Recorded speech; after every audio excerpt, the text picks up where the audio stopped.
Good morning kay Spy. Andito ang kay Spy natin, si Althea. Good morning po. Sir, may tanong po ako. Ano po pinagkaiba ng crime prevention at crime suppression?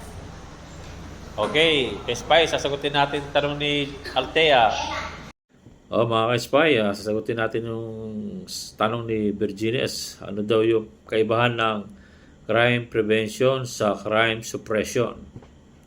So sa trabahong pulis, pag sinabing crime prevention, ito yung typical na talagang gagawa ka ng hakbang para mapigilan yung mga krimen na pwedeng mangyari sa isang lugar. So ano ba yung mga yon? Yung mga police visibility, police patrolling, checkpoint, etc. etc. So yung police operation.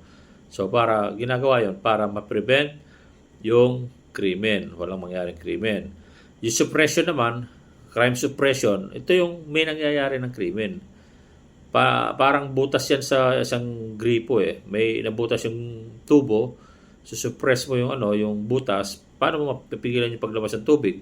Suppress mo yung butas, tatakpan mo. So yung crime suppression, may nangyayari ng krimen, ang gagawin mo, gagawa ka ng paraan, paano mo ito mapigilan na para or ma-resolve.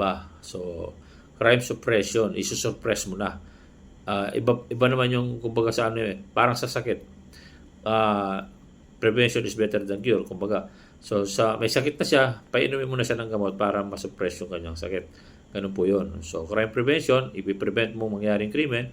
Suppression is may nangyayari na, gagawa ka ng paraan para mahinto 'yon, para mapigil at kumbaga sa sakit ay mapagaling. So hopefully na address ko yung tanong ni Virginius. Thank you mga ka-spy. For more question, just comment sa aking vlog. Maraming salamat.